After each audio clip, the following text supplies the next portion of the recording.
Olá pessoal, começa mais um bate-papo sobre vida, música e empreendedorismo. A gente está hoje aqui com o meu amigo Andy Moraes. Cara, essa é uma das poucas músicas que quando eu tô sozinho me faz chorar, cara. Essa toca fundo, né? Essa toca fundo. Prazer estar aqui, Ricardo. É uma satisfação assim enorme, né? Eu lembro, Ricardo, que eu fui num workshop na inauguração da sua loja, e aí depois, né, você agradecendo num áudio, você falou, cara, você hoje, além de um parceiro, você se tornou um amigo. E eu levei isso pro coração, tá? Cara, eu levei mas pro é coração verdade. e de verdade você é um cara que eu admiro e é uma amizade certamente aí para a vida toda. E essa música especificamente é a minha música favorita do Tom, né? Há um lugar para mim.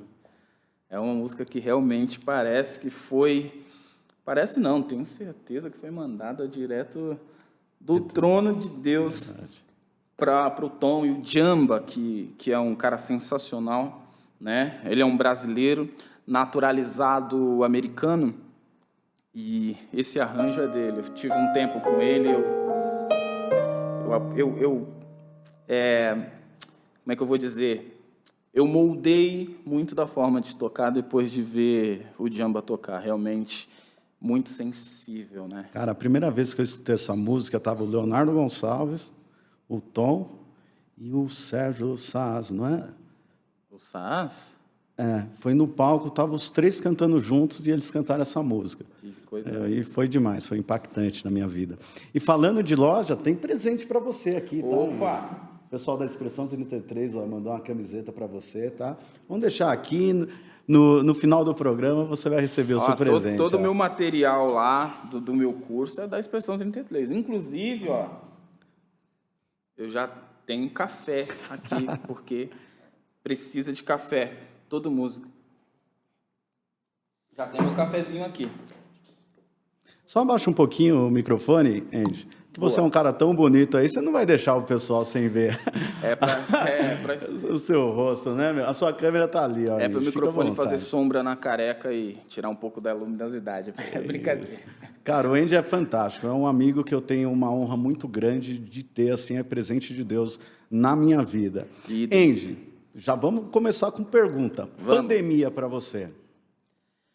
Pandemia é uma lição, viu, Ricardo? Eu acho que nunca na história, né, pelo menos na história recente, aconteceu algo tão assustador, em todos os sentidos, né? E para a gente que vive da arte, e como todo mundo sabe, o setor mais afetado, e até hoje o que mais ainda está engatinhando para voltar foi a arte, né? E foi um choque, eu vou falar para você, foi um choque. Eu lembro que quando começou a pandemia, ali pelo mês de março, a gente tinha uma agenda legal, né, com o Tom Carlos, tinha uma agenda legal, a gente tinha uma média de 20 shows ali para fazer, shows grandes, importantes. E aí começou essa coisa, né, da pandemia, e vai fechar aqui, vai fechar, e ficou as coisas meio incertas. E eu lembro, Ricardo, que o choque que eu tive mesmo, de verdade, do que estava acontecendo, foi no dia que eu estava assistindo a NBA, o jogo do Utah Jazz, e um dos jogadores ficou com Covid, teve Covid, apresentou Covid, e naquele dia o outro time não quis entrar na quadra. E aí o jogo foi suspenso e, em seguida, a NBA anunciou que estava suspenso todos os jogos. Isso mostrou a seriedade, né? Eu vi a seriedade. Aí eu olhei para minha esposa e falei, moça, você está vendo o que está acontecendo? Porque foi meio assustador. Eles cancelaram a NBA, cancelaram o campeonato. E eu falei, amor, isso vai afetar. Isso vai afetar. Tomara que não afete, mas eu acredito que isso vai afetar. E aí teve um final de semana que tinha já uma agenda. Nós fomos para essa agenda. Impressionante, Ricardo. Foi caindo uma a uma. Essa agenda acabou sendo a última agenda do mês. Então, para frente aí, acho que tinha umas 10 agendas do mês, né? E foi caindo uma a uma, e aquela foi minha última agenda. Cara, e o músico praticamente vive de agenda, dependendo do músico, né, meu? Sim, Como tá preparado financeiramente para isso, cara? Aí é que tá o ponto. Então, você olha, se você tem uma renda principal toda concentrada, né? Todos os ovos numa só cesta, é desesperador, né? Porque você vai olhar onde sua fonte de renda principal e, de repente, do nada, você não tem absolutamente nada. Só que, nesse sentido, eu já sempre fui mais precavido, né? Já sempre tive outras fontes de renda. Eu sempre dei aula, sempre dei aula particular. Você é professor, fora professor de música? Sou professor. Eu estudei pedagogia, né? Eu sempre tive esse lance. E, inclusive, é uma dica que eu dou para os meus alunos. Se liga na dica aí, hein, galera? É uma dica que eu sempre dou para os meus alunos. E até, se você me acompanha nas redes sociais, nessas caixas de perguntas, me perguntam muito, né? Eu quero ser um músico profissional. Qual é o primeiro passo que eu dou? Uhum. E eu sempre falo para ele, tem um plano B. Eu acho que é o primeiro passo, é o seu plano B. O meu plano B foi a pedagogia. Eu falei, eu vou fazer algo que eu gosto, que é lecionar. Vai ser uma faculdade, né? Vou pegar a licenciatura plena ali. E eu vou continuar vivendo com a música. Fazendo minhas produções, gravações, sendo músico performance. Mas eu tenho a minha profissão aqui, que eu sou professor. Então, sempre foi assim. Se te deu alguma coisa errada aqui, eu vou correr para lecionar. Da onde veio isso? Veio da sua infância? É algo que veio da sua família, uma estrutura familiar? Esse pensar no futuro, pensar em ter uma estrutura para não depender de outras coisas, ou não? De certa forma, sim. Mas, por exemplo, eu sou de uma família mais humilde. Minha mãe, ela não tem os estudos completos. Minha mãe vem de Minas, do interior de Minas. Assim, fala que do interior do interior, né? Ela vem pãozinho lá de queijo. Do pãozinho de queijo com um cafezinho, né? O meu pai não. Meu pai já foi hoje aposentado, né? Do Ministério Público do Estado, né? Como auxiliar de promotoria ali. E eu peguei essa coisa. Meu pai sempre falava que o sonho dele era ser professor, né? Dar aula, né? Ele queria muito dar aula. Então veio dele essa coisa. E meu pai é pastor, né? Todo pastor tem muito ali de dar aula, de ser o professor, de ensinar, de instruir, de direcionar, né? Então, de certa forma, isso vem do meu pai, né? Por mais que ele estava ali no âmbito jurídico, né? Ali onde está toda a questão ali jurídica, mas a questão do lecionar mesmo veio do meu pai, assim. Bacana. E aí eu sempre pensei, não, eu vou começar a lecionar, né? Minha esposa também eu conheço minha esposa já há muito tempo, e ela sempre teve essa coisa do estudo muito forte. Na família da minha esposa os primos tudo engenheiro, tem tio que é professor da Unicamp lá de Campinas, outro estudou em Princeton. Então, assim, o povo lá é extremamente instruído, assim, se você tiver uma faculdade cria um sentimento, não posso ficar para trás. Porque ajuda, né, quando a esposa, a pessoa que está do seu lado, é uma pessoa que é de pegada, que está sempre fazendo as coisas, ela meio que te leva para você estar no mesmo... Muito. A minha esposa, ela é um gênio, eu chamo ela de gênio, mas um gênio da matemática. Ela realmente é um gênio. Ela fez administração no Mackenzie, fez pós-graduação na FGV, né? Eu lembro que minha esposa, quando ela estudava, eu ia para o Mackenzie, ela estava dando aula de reforço para os alunos do Mackenzie. Olha que doideira. Nossa. O professor pegava ela por ser a melhor aluna. Eu lembro que ela ganhava ainda alguma coisa ali, uma ajuda da faculdade, para ela dar aula para os alunos que estavam indo mal assim nas matérias. Então, assim, isso por causa dos primos dela. Eu tenho um primo dela que é chamado Julinho, né? Ele hoje trabalha no Banco Central e ele passou nas principais faculdades, mas ele queria USP. Mas ele passou, eu lembro que ele passou na Unifesp, ele passou em tudo. Só que ele não cursava, porque ele falou, não, eu quero a USP. Isso é algo muito interessante, só pegar esse ponto aqui. É algo que ele não conseguiu de primeira, não foi isso? Isso, exato. É algo que levou tempo. Sim. Nos seus projetos, você pensa em a longo prazo ou você quer tudo para a última hora? Sempre você tem que pensar a longo prazo, né? Não tem como você viver o agora sendo quem você é. Você tem que se preparar para aquilo que você quer ser. Olha, isso não tem no Google, hein? Que legal. Se liga na dica aí. Isso não tem no Google. A gente tem que se preparar para aquilo que a gente quer ser. Não adianta eu querer ser um pastor agora e não me preparar para isso. Sim. E aí não é só a questão da teologia, tem a questão que você vai ter que fazer a parte toda ali do diaconato, aprender a lidar com pessoas, aí você vai ter que ter o conhecimento teórico, você vai ter que ter aquele seu pezinho na psicologia, porque você vai tratar com pessoas, para aí um dia você ter essa experiência. E ainda vai errar muito nessa experiência. E voltando para a música em si, você tem que estar preparado tanto para situações adversas, que nem foi a pandemia, quanto para tocar ao vivo, que tem muito músico despreparado, né? Exatamente. Sem querer julgar a galera, né? Exatamente.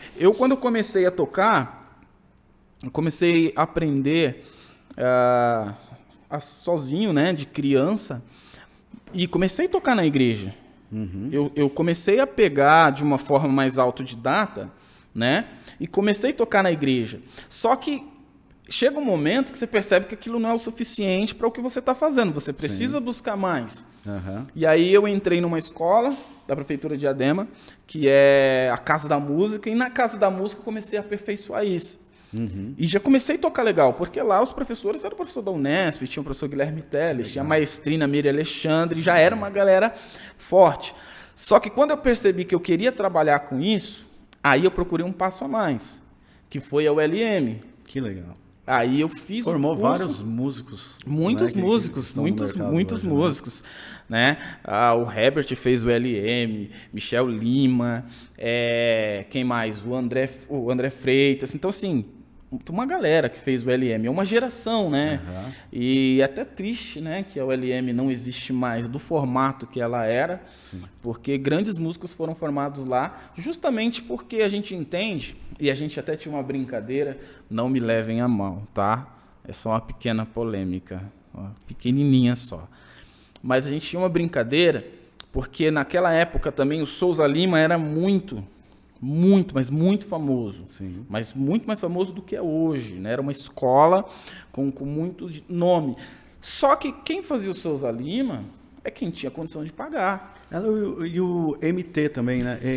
O MT também, mas naquela época ainda era o Souza Lima, né? Ali para os anos 2000, o Souza Lima era o auge, assim.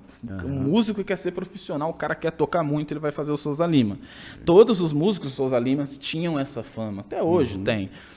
Só que era para quem tinha dinheiro, Ricardo. A gente que era, né, da periferia, né, da quebrada, não tinha como. E aí a ULM e o Estado de São Paulo, né, era uma parceria legal assim, do governo que bancava essa estrutura com professores de altíssimo gabarito e de uma forma gratuita. Sim. Né? Então a gente tinha essa coisa, a gente brincava na época, né, que aqui quem está na ULM é porque precisa tocar mesmo. O cara não vai para a ULM para brincar de ser músico, não. Ele vai precisar ser músico, porque o cara tá lá de sobrevivência. Tanto é que o cara começa a aprender e já começa a fazer ali os seus corres, né? Enquanto alguma galera, não vou generalizar, óbvio que não, mas muito da galera que estava no Souza Lima era aquela coisa mais do hobby. O cara era engenheiro e estava lá estudando, tinha condições, né? Sim. E é legal que você comentou da questão da pedagogia em si, a questão do estudo que você teve no LM, e tudo te criou estruturas para poder ver as oportunidades do mercado na pandemia? Foi isso ou não? Exatamente. Na verdade, eu já estava preparado para passar, bacana. Já estava preparado para passar por algo semelhante. Claro que assim, se você tem uma renda, eu tenho aqui, isso aqui está me dando, vou dar um exemplo, está me dando 3 mil, 4 mil reais. Puxou, né? Meu Deus, profetiza. Mas isso aqui está me dando uma média de 3 mil, 4 mil, 5 mil reais mensal. E você tira isso, você sente, você precisa de alguma forma repor isso. né? E aí, inclusive, até nessa questão, tive o grande insight, porque eu não tinha o meu curso online ainda. Eu tinha alunos online, mas eu não tinha o curso online. Foram poucas pessoas que tiveram esse estalo aí de fazer o curso, que foram antes da pandemia, né? Teve uma galera que estava fazendo poucos, né? Mas teve, que os caras hoje estão bem. Não vou citar nomes, mas a gente conhece, acho que a gente até já conversou sobre isso, que os caras conseguiram construir um patrimônio enorme. Sim. Né? Eu vou citar porque esse já era uma grande referência. Eu sempre vi muito material dele, que ele é lá do Paraná, que é o Ramon Tesman. Tesman? Alguma coisa assim. E ele já tinha esse curso, mas há muito tempo. Mas há muito tempo. Nem se ouvia falar muito no mercado digital, assim. E na verdade, o começo do formato dele era até daquele jeito de enviar a videoaula, aquela coisa toda. Sim. Não com essa tecnologia que a gente tem hoje. Mas isso facilitou muito, né? Tanto é que hoje meio que até que está nichando, porque tem uma variedade muito grande de cursos aí. Né? Você pegou esse começo? Depois da pandemia, quanto tempo depois você entrou com o seu curso? Eu diria que eu não peguei o começo, eu peguei o meio. Estamos caminhando para o fim. Estou brincando, o mercado ainda está em expansão. Mas foi bem no começo da pandemia. Eu acho que uns 3, 4 meses da pandemia eu já estava terminando de editar as minhas aulas. E já estava lançando, fazendo estratégia de lançamento, porque também não é só gravar e não é só tocar, né? É o negócio. E aí já entra uma outra coisa. Não adianta você ser só músico, ter a técnica musical, se você não entende como funciona o negócio. Entendi. Porque tem o mercado. Você estudou essa área de marketing para poder entrar com o seu curso? Eu li muita coisa.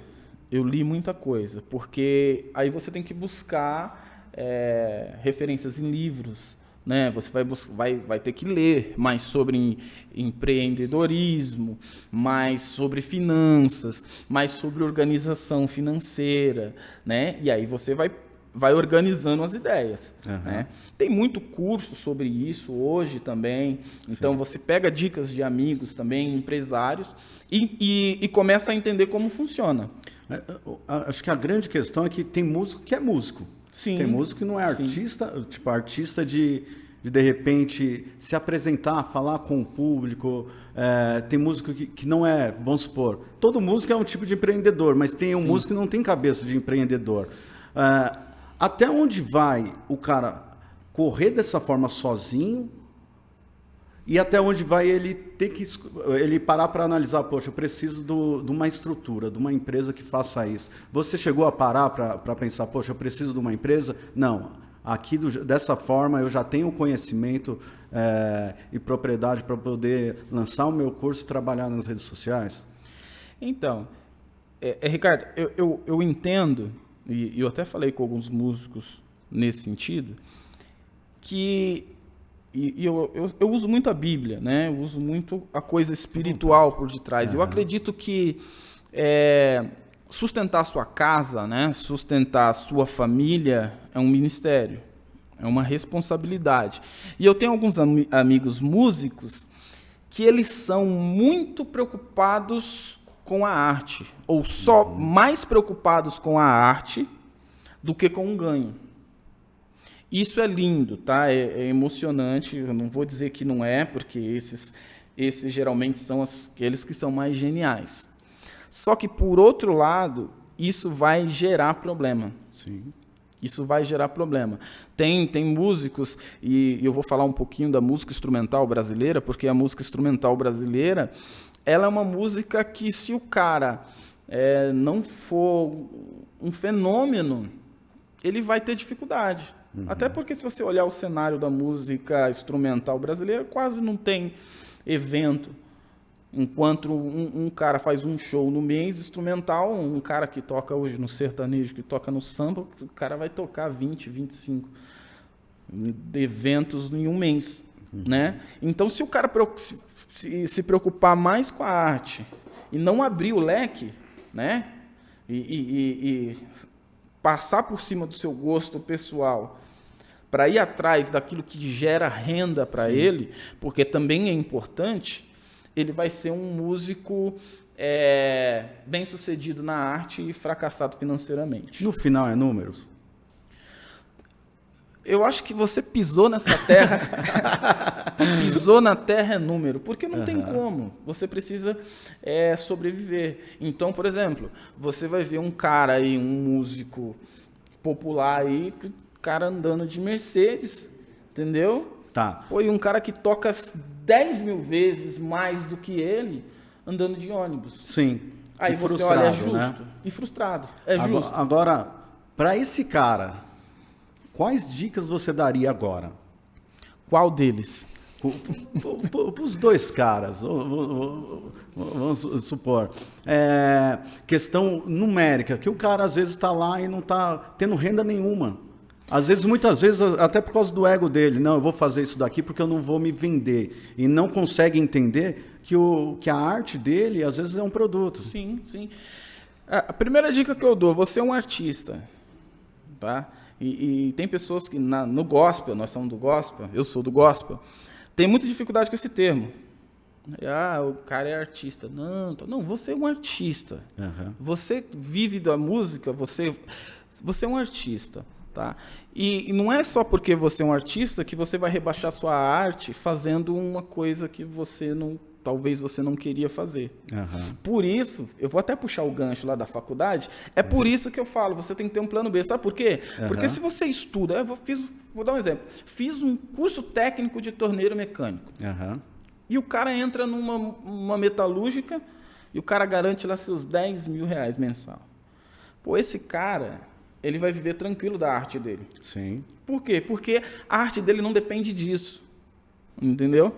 E vai estar mais satisfeito também. Vai estar mais satisfeito. Porque ele pode não transformar num hobby, mas ele vai ter liberdade para... poxa, se não der tão certo, eu tenho isso daqui.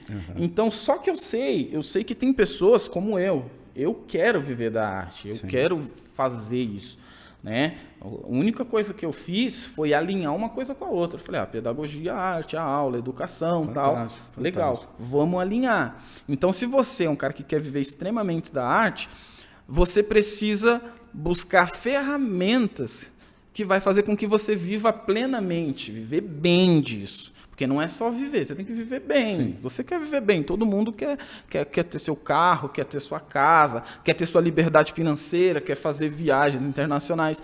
Então primeira coisa que você vai ter que fazer é abrir todo o seu leque de possibilidades. Ricardo, o cara vai ter que produzir, o cara vai ter que tocar para muita gente, o cara vai ter que dar aulas. Eu nunca dei aula. Cara, começa. Você é um profissional, você é um especialista. Abrir o leque, ver todas as possibilidades, olhar para o mercado. Não olhar para a música, olhar para o mercado. Mas vamos lá. Você é um cara que você trabalha ali em direção, gravação, shows. Cara, qual área que você acha mais rentável? Que depende.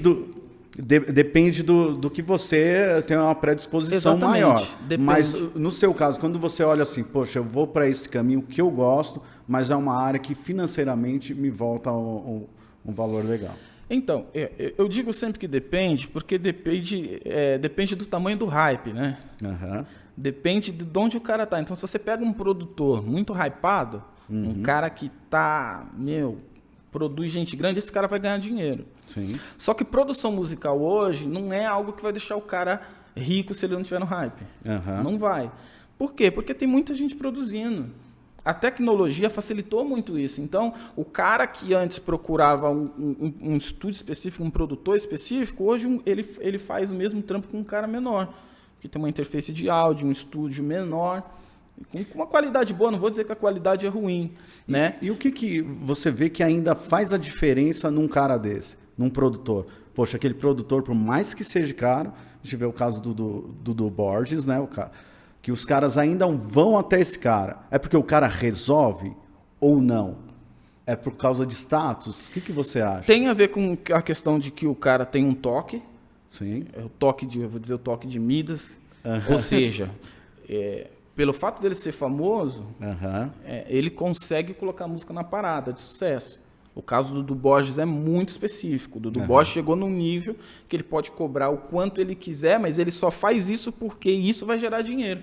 O cara que grava com ele já sabe que a maioria das pessoas que gravaram com ele fizeram sucesso.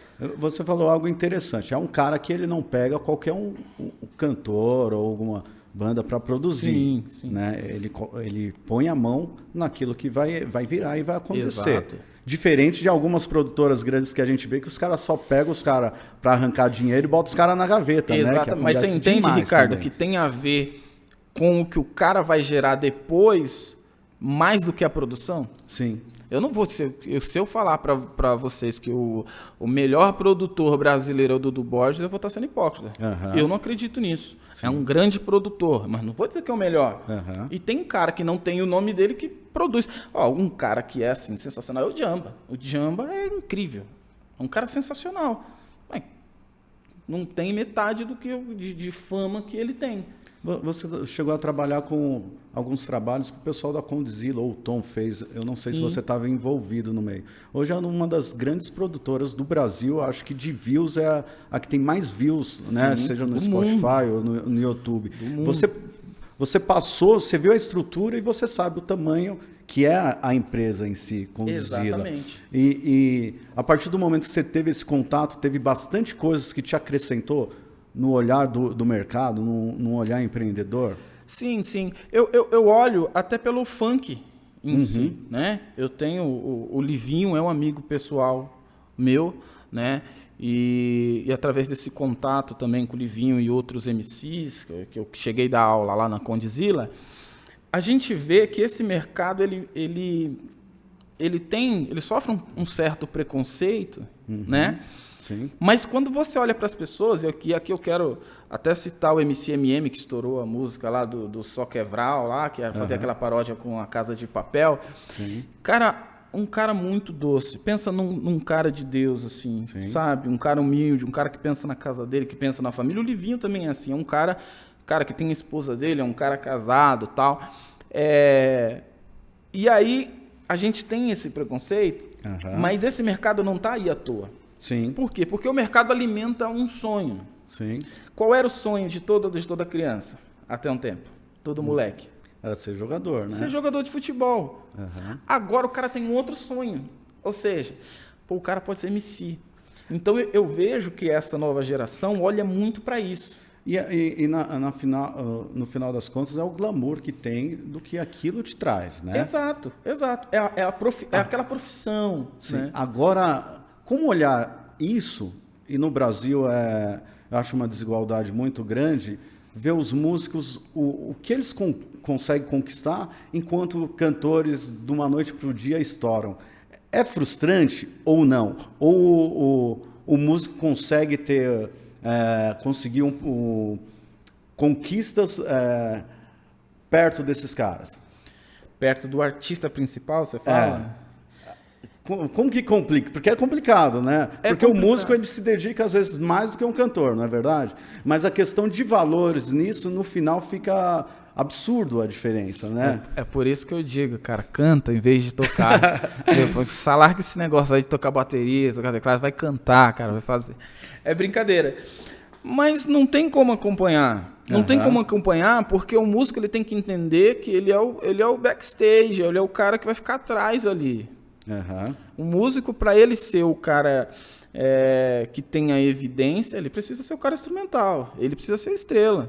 Sim. Então, não adianta, vai ser completamente incompatível. Mas daí, quando o cara entende qual é a função dele, você acha que esse cara pode se dar bem financeiramente? Você conhece bastante gente que se deu bem financeiramente? Sim. O Herbert é um exemplo disso.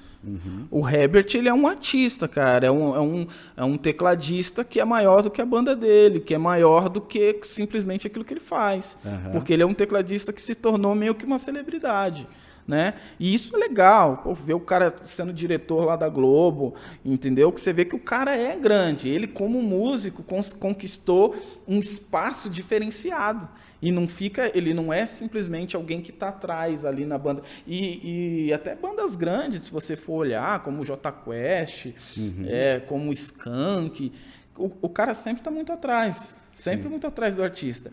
Então, romper a questão de ser apenas um músico e se tornar um artista, cara, isso é sensacional. E tem que ser empreendedor nisso, né? Tem que ser. Tem que se vender. Tem que vender a imagem, tem que Sim. vender Como o artista. Como se vende essa imagem? Como um artista pode vender essa imagem? Analisando do seu ponto de vista hoje, trabalhando com investimento, com redes sociais, analisando o que está vindo no mercado. Como que você olha isso e consegue ver oportunidades para essa galera toda que está escutando a gente agora? Poxa, se você fosse dar uma dica agora de oportunidades para o cara criar uma estrutura, né? Ter tanto uma estrutura financeira como uma estrutura de carreira.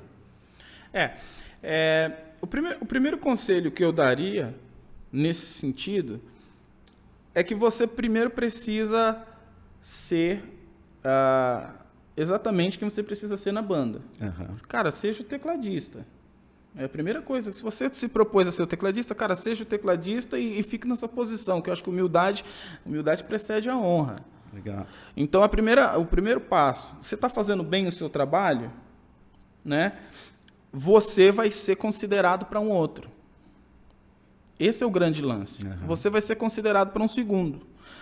Você tendo esses dois, vai ser considerado para um terceiro. E vai ser considerado para um quarto. Bacana. Quando as pessoas começarem a enxergar que você já não é um músico simplesmente de um cara, mas um músico que transita em todos os estilos, transita em vários lugares, a pessoa vai falar, caramba, mano, esse tecladista é diferente. Né? Você está falando de conexões, então, né? É o network aí ou não? Perfeito. Eu acho que essa palavra resume exatamente o que eu quero dizer. Então, um músico, se ele não tiver conexões, ele não vai chegar em lugar nenhum. Não. Conexão. Essa é a melhor palavra. Uhum. Conexão, network.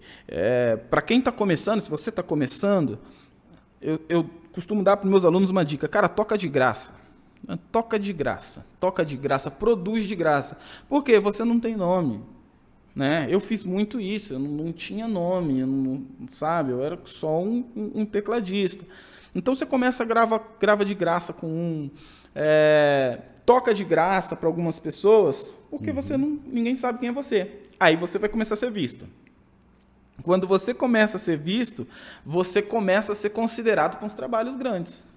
Então, por exemplo, hoje eu trabalho como um produtor musical, diretor musical de uma igreja. Legal. Eu sou assalariado, tenho um salário fixo como diretor musical. Uhum. Por que isso acontece? Porque o meu nome chegou. Bacana. E o seu nome é o seu currículo. Você construiu uma história. Exatamente. O músico tem que entender isso. O seu currículo é o seu nome. E vai, às vezes, até além do que você toca, da quantidade de nota que você coloca, tá? Vamos dizer assim, tá? De ferramentas que você tem. Mas a versatilidade que você tem, as conexões que você tem, o network que você tem, aquilo que você começa a construir, que é o que nós começamos. Você começa a construir. Uhum. Então você vai construindo, eu toco de graça aqui, toco de graça ali. Essa igreja aqui tem bastante visibilidade, tem bastante cantores que vêm aqui, eu vou fazer parte dessa igreja aqui, porque eu quero isso para mim. Então, vai. O grande erro de muitos músicos hoje, Ricardo, é querer entrar numa igreja sendo assalariado. Uhum. E não vai, entendeu? Ninguém sabe quem é você, um pastor não vai pegar então você tem que construir. Eu vou lá, eu vou congregar, eu vou ajudar o pastor, se precisar, eu vou estar lá. Vai chegar um tempo que o pastor vai falar, cara, eu preciso desse menino aqui.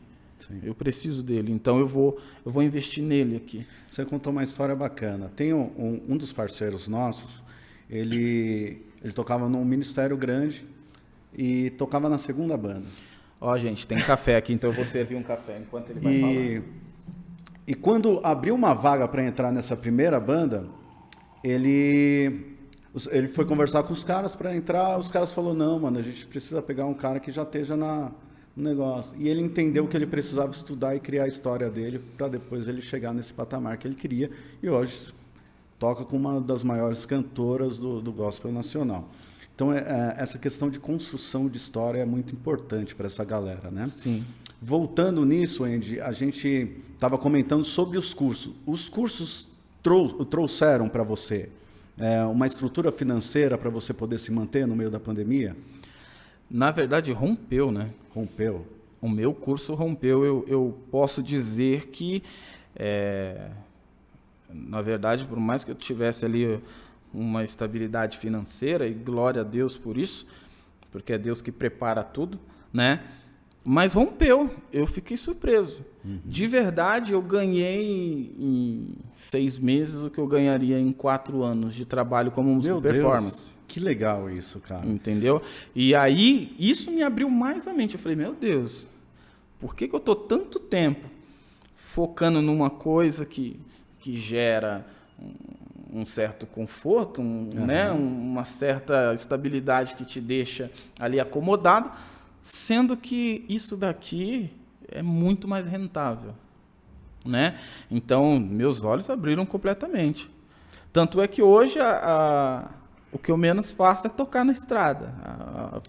O que eu menos faço, eu diminuí. Então, eu tenho meu curso online, eu sou diretor fixo de uma igreja, eu tenho minhas produções, meus trabalhos e também sou músico performance. Sim. Mas é isso que faz... Eu sempre vou nessa questão do conjunto, sabe, Ricardo? Uhum. Eu acho que o músico ele precisa pensar sempre nisso. A pandemia abre o olho, porque fechou. Então, assim, o entretenimento acabou. Então, para aqui, ó. A pandemia já mostrou. Deu um baque de uma forma de você falar assim, não quero mais saber de música. Começou a te fazer mal esse período que você ficou antes de lançar esse curso ou não? Nos primeiros meses deu. A gente sente. A gente sente porque a gente está diante de um desconhecido e aí você começa a pensar, gente, o que eu faço agora? Se é isso que eu amo fazer. Uhum. Né? Porque tem a questão da paixão, do amor. Eu gosto de fazer isso, eu gosto de estar na estrada, eu gosto de tocar. E agora? Dá aquele choque, né? E agora o que eu faço? E aí, daí vai passando os meses, e quando foram passando os meses mesmo, e nada acontecia, 6 meses, 1 ano, você fala, Jesus, e agora? Daí né? Você partiu para o marketing digital. Não, eu já estava no marketing digital, tá. Já estava até ganhando dinheiro, só que mesmo assim você fica... e agora, né? Porque dá aquele sentimento de que, assim, eu quero fazer isso, sabe? Eu gosto disso e eu não posso fazer mais, eu estou sendo privado disso. Sim, sim. Mas é algo que não foi mais o lado financeiro, foi o sentimento do dia a dia na estrada? Não foi o lado financeiro, foi o sentimento de fazer aquilo que você gosta de fazer, sabe? De ser tirado aquilo que você gosta de fazer. E por mais que o cara... Desculpa, intimidade. Chorava de vez em quando? Chegou? Não, eu sou bem difícil de chorar, assim. Eu sou bem difícil de chorar. Para mim, chorar, assim, realmente tem que ser algo muito emocional. Eu sou uma pessoa um pouquinho mais... Não sou tão suscetível, mas, assim, é aquela coisa que beira a depressão, assim. Não vou dizer depressão, mas aquela coisa que beira, tipo assim, cara, eu quero dormir o dia todo, cara, sabe? Você olha pro instrumento, você não quer sentar no instrumento. Chega dessas neuras, você fala, cara, eu não quero mais isso sabe? Eu vou arrumar outra coisa para fazer. A gente vê que dinheiro não é tudo, né? Quando a gente passa por uma situação dessa, né, cara? Não é. O dinheiro é um jargão, mas o dinheiro não compra o seu sonho. Não compra. Você pode ter todo o dinheiro do mundo. Se você for privado de fazer aquilo que te faz feliz, tocar. Não necessariamente só a estrada, mas tocar. O que eu mais gosto, por incrível que pareça, na estrada, são as conexões, as pessoas que você vê, os amigos que você faz, os lugares que você vai. Legal isso, os lugares que você vai. Você acha que o cara que está começando, ou o cara que já tem uma carreira que ainda não tem uma notoriedade, você acha que ele precisa estar nos lugares? Precisa. Né? Vai ter um evento ali, vou para aquele lugar. Vai ter um show ali, vou para aquele lugar. Precisa. O que a pessoa precisa entender é o seguinte, ela precisa estar onde a coisa está acontecendo. Então, por exemplo, eu quero ser um cantor sertanejo. Você vai ter que estar onde está acontecendo, onde, por exemplo, Villa Country, que todos os cantores do sertanejo vai lá. Eu preciso frequentar lugares que vão me conectar com aquilo que eu quero ser. Então, eu vou frequentar lugares que existem pessoas que podem facilitar ou nortear, assim, pelo menos a minha caminhada nesse setor, né? Cara, e você é um cara bem quisto por essa galera toda, né? Tem eventos que você foi com o Kaiser, né? Eventos com o Whindersson Nunes também, né? Tem uma galera aí que você tem contato, né? Que você mantém um relacionamento. Como que é isso para você? Quando você tem essa conexão com essa galera, você... É difícil falar assim, mas você pensa em algo além ou não? Você curte o momento? Pessoas e pessoas, amizades. Qual é o seu intuito? Quando você vai num lugar desse, você tem esse prazer aí de estar com essa galera? Não, eu curto cada momento, na verdade, né? Eu já me vi em momentos assim espetaculares durante a minha caminhada, né? E muitos dos músicos que eu conheço, e graças a Deus, assim, pelo menos falando dos tecladistas, todos os tecladistas são muito generosos entre si, os tecladistas de nome. Eu vou citar alguns aqui, porque são pessoas que eu admiro. O Herbert é um cara que eu admiro demais. Dan Top é um cara muito gente boa, um cara muito generoso. San Jazz, sabe? San Jazz não perde uma piada, não né? perde uma piada. Eu vou deixar aqui. Ô, San Jazz, quando você me vê, não fica fazendo piada não, cara. Você não me deixa quieto.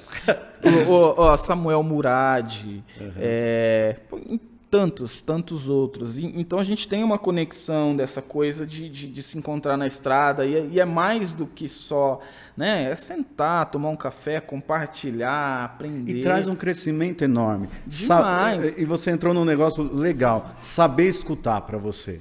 Muito. Outro dia, acho que foi até no evento do Kaiser mesmo, tava num camarim, eu, o Tom, o Vini, né? O Vini Tossolto, que é o Jacinto Manto, um grande amigo. Traz ele dos Estados Unidos para fazer um ele vai voltar, ele vai voltar. Quando ele voltar, a gente faz essa ponte aí. Opa. E aí tava eu, o Tom, o Vini, tava o Thiago Fonseca, tava o Pablo Marçal, tava o Thiago Brunet. E todos conversando ali.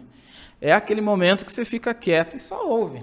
Eu não vou Se tivesse uma canetinha ali, ou o celular de lado aqui, sim, eu não vou usar. Eu não vou usar a palavra. Por quê? Você está aprendendo. Mas é aquele momento que você olha assim, é surreal. Olha quem está aqui do meu lado.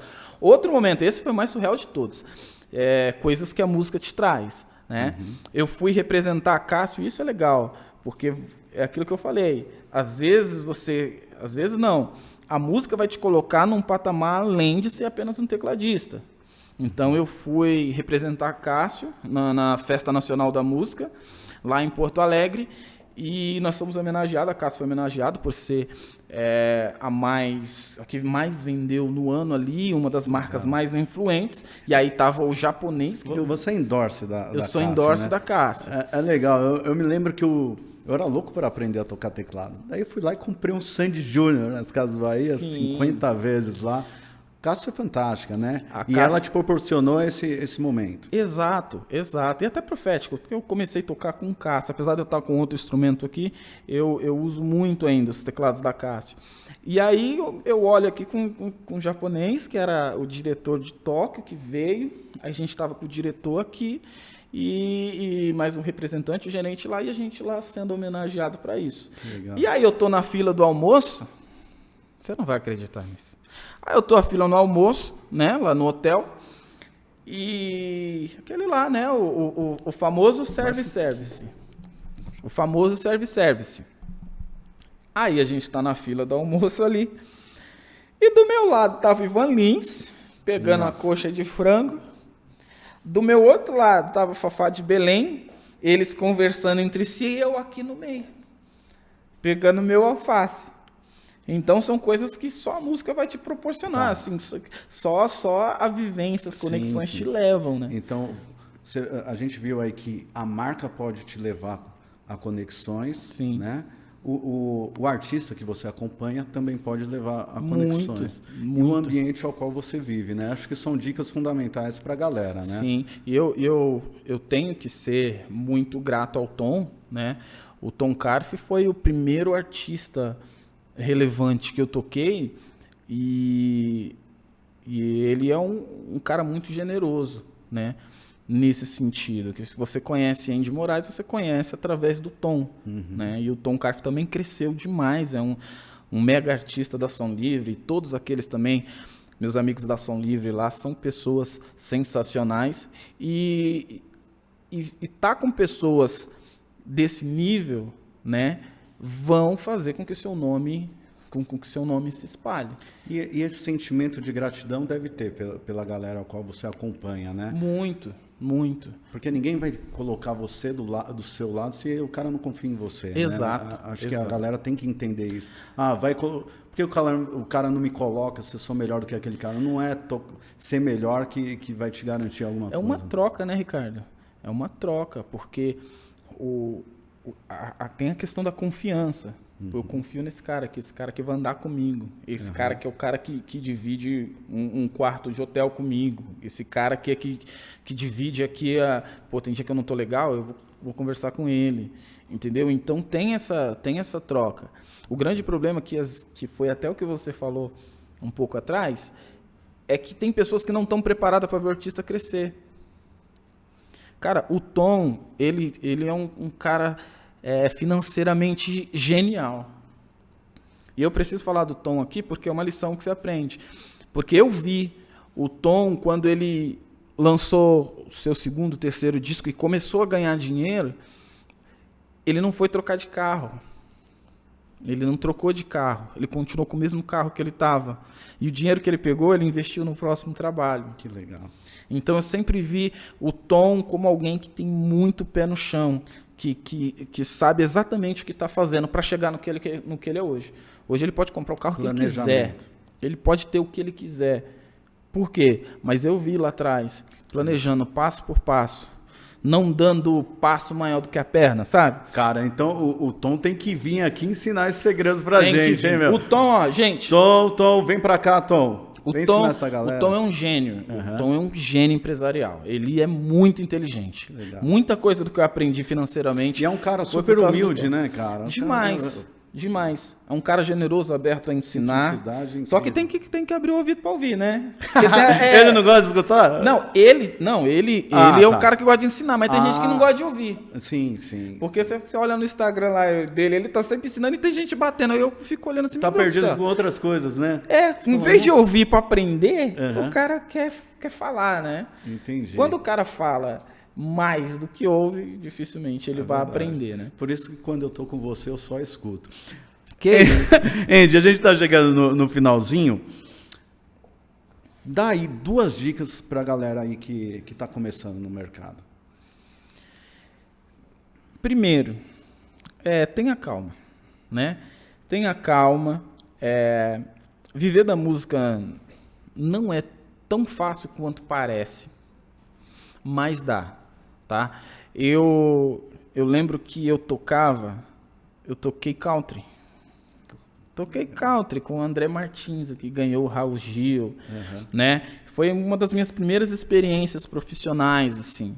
E aí eu comecei a tocamos Americana, Jaguariúna, tocando nos rodeios. E aí um dia Deus levantou um profeta e o profeta falou que Deus queria que eu fosse mais exclusivo dele. Até o fato da Casa da Música, da ULM, que foram coisas que eu nem tive que tirar minha grana para aprender. Eu vejo que foi o próprio Deus que abriu as portas para mim tocar e aprender a tocar. Foi o próprio Deus que proporcionou esses lugares para mim. E aí eu ouvi a voz de Deus nesse sentido. E, gente, novamente, não tem nada a ver com música secular e música gospel, tá? Eu não faço essa distinção. Se você tiver que trabalhar com o secular ou com a música gospel, trabalhe. Trabalho é trabalho. Né? Eu não vou exigir de um policial que na igreja ele seja policial. Por que eu vou querer exigir do músico que na igreja ele seja músico? né? Você tem que enxergue como sua profissão e trabalhe onde der e você puder e aquilo for te gerar renda. Mas para mim foi assim. E aí esse pastor profetizou que Deus queria mais exclusividade daquilo que ele tinha me dado. Então, eu fiz a minha oração. Uhum. Eu falei, Deus, se é isso que o Senhor quer de mim, eu quero ser músico, mas eu quero viver bem da música. Eu não quero ser um músico cheio de necessidade, cheio de problema e ressentido, porque eu tenho amigos assim. E você hoje vive bem da música? Hoje eu vivo bem. Hoje eu vivo bem, eu quero ver melhor. Sempre, né? Segunda dica que você tá usando para você viver melhor, para você liberar os caras. Eu acabei de dar ela aqui, ó. Abre a mente. Olha para todos os lados. Nem sempre aquilo que você quer fazer é aquilo que vai te dar dinheiro. Então abre o olho, porque sabe uma coisa que eu acho curioso? Tem pessoas que cantam super bem, mas quer ser tecladista. E a música é isso. De repente, vai cantar. E algumas pessoas, algumas personalidades da internet começaram assim. Legal. Né? O Tom era tecladista da igreja dele. Ah, é? Tocava teclado na igreja dele, até que ele teve um encontro lá no Raiz Coral, ele conta a história dele. Mas ele tocava teclado. Legal. Aí Deus despertou o canto para ele, e o canto foi que levou ele onde ele chegou. Então, às vezes, você está olhando para alguma coisa e não é exatamente aquilo que Deus quer de você. Saber qual é o seu talento, a sua semente para poder... Exatamente. Abrir, olhar para outros lados. Eu digo que todo tecladista é um baterista frustrado. Eu comecei tocando bateria na igreja, começava tocando bateria. Né? Eu e meu irmão, a gente ficava revezando. Até que meu pai me deu um teclado de brinquedo, eu comecei a brincar com o teclado ali. Eu lembro que meu pai falou, se você aprender a tocar, eu vou te dar um teclado melhor. Aí eu aprendi 3 acordes. Um Dó, um Fá e um Sol. E aí, eu toquei aquela música lá, né? Tem anjos voando neste lugar, no meio do povo, em cima do altar, subindo e descendo em todas as direções. 3 acordes. Aquilo alegrou o coração do meu pai de tal maneira que ele foi comprar um teclado para mim, na época era um PSR, mas algo que sim. Né? Cara, legal isso, cara. Eu conheci o seu pai em um dos nossos encontros, né? Ele demonstra o tamanho do orgulho, né, que ele tem por você. Sim. Cara, deixa uma frase do seu pai que serve para a sua vida, que ela serve também para essa galera que está marcada aí no peito. Meu pai sempre diz assim, ó, coloca Deus acima dos seus sonhos. Porque os pensamentos, Jeremias está escrito, que os pensamentos de Deus para nós são pensamentos de bem e não de mal, para nos dar aquilo que nós desejamos. Então Deus já quer te dar aquilo que você quer, Deus já quer te dar aquilo que você sonha, já está no coração de Deus, Deus quer isso também. Só que quando eu coloco os meus sonhos, os meus planos, os meus projetos na mão de Deus, aí a coisa parece que faz mais sentido. Por quê? Porque Deus fala, então é isso que eu vou usar para te levar, ou para levar o seu nome, né? Isso aconteceu. Olha que legal. Vou dar só um exemplo aqui. Bíblia, Lucas 5, hein? Não tem como sair sem falar de Bíblia antes. Lucas 5. A pesca maravilhosa, Deus tem aquele encontro com Pedro, né? E aí Pedro reconhece que é Jesus, né? No meio todo aquele milagre, e ele fala, Jesus, tem misericórdia de mim, porque eu sou pecador, né? E aí Jesus fala o que para ele? Fala, Pedro, a partir de hoje, você vai ser pescadores de homens. O que Jesus está ensinando? Jesus não vai mudar aquilo que você é, aquilo que você quer, aquilo que você sonhou para fazer a vontade dele. Não, ele vai usar exatamente aquilo que você quer, aquilo que você sonha para a vontade dele. Ele não chamou Pedro para ser pregador, para ser missionário, ele falou, não, você vai continuar sendo pescador. Eu vou usar aquilo que você já tem. Você vai continuar sendo pescador, mas agora eu quero que você seja pescador de homens. Então, Deus quer usar aquilo que você tem, aquilo que você é, aquilo que você sonhou, para o louvor e a honra do nome dele, né? Excelente.